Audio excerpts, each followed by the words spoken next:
जरा सा भी तरस नहीं आता तुम्हें उस पर? माँ प्लीज, ये सब बातें आप मुझसे ना ही करो तो बेहतर होगा। 2 दिन बाद आज हर्ष बहुत खुश होता है और उछलते हुए अपनी माँ के पास आता है। माँ मेरा रिजल्ट आ गया। देखिए मैंने अपनी पूरी क्लास में टॉप किया है। तुम मुझे क्यों माँ बुला रहा है?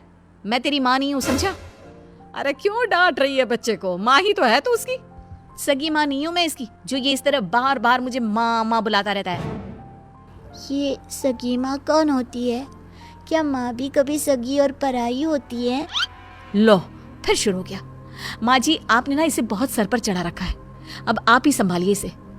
दृष्टि स्कूल से आती होगी, मुझे उसके लिए खाना भी बनाना है।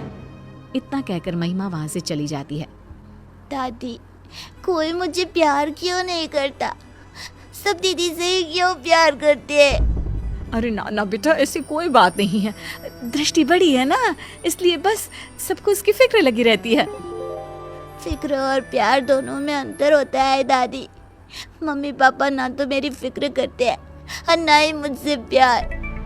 7 साल के बच्चे की ये बातें सुनकर वसुंधरा खामोश खड़ी रह जाती है। उसे समझ में नहीं आता कि वो बोले भी तो क्या। इतने में ही वहां दृष्टि भी आ जाती है। मम्मी पापा मुझसे प्यार इसलिए करते हैं क्योंकि मैं उनकी सगी बेटी हूँ और तुम्हें तो वो अनाथालय से उठाकर लाए हैं। दृष्टि, कितनी बार समझाया है, इस तरह बात नहीं करते। छोटा भाई है वो तुम्हारा। ये मेरा कोई भाई नहीं है। दीदी, मैं आपका सगा भाई नहीं हूँ तो मेरा भी तो आप लोगों से कोई खून का रिश्ता नहीं है। उसके बाद भी जब मैं आप लोगों का स्वीकार कर सकता हूँ तो आप लोग क्यों नहीं अपना रहे मुझे? शोर सुनकर गिरीश और महिमा भी बाहर आते हैं। इतना शोर क्यों हो रहा है यहाँ? क्या चल रहा है ये सब? देखिए ना पापा इस लड़की को। क्यों रे हर्ष, आप कौन सा ज्ञान झाड़ रहा है तू? मैंने तो बस छोटा सा सवाल ही पूछा था दीदी से। अगर उनके लिए मैं कोई गैर हूँ तो आप कौन से मेरे सगे हैं? उसके बाद भी जब मैं आपको अपने जन्मदाता की जगह दे सकता हूँ तो आप लोग ऐसा क्यों नहीं कर सकते? हर्ष के इन सवालों से पूरे घर में सन्नाटा छा जाता है। वसुंधरा अपने आंसू पोंछते हुए गिरीश और महिमा से सवाल करती है। अब क्यों चुप हो तुम लोग? जवाब दो ना इस बच्चे के सवाल का। हर्ष के सवालों का किसी के पास कोई जवाब नहीं होता। गिरीश और महिमा बिना कुछ बोले अपने रूम की तरफ चले जाते हैं। ये लड़का तो जरूरत से ज्यादा ही तेज है। कहीं हमने इसे गोद लेकर कोई गलती तो नहीं कर दी? अगर ऐसा ही रहा तब तो ये हमारी बेटी का हक छीन लेगा और पूरी प्रॉपर्टी हड़प लेगा।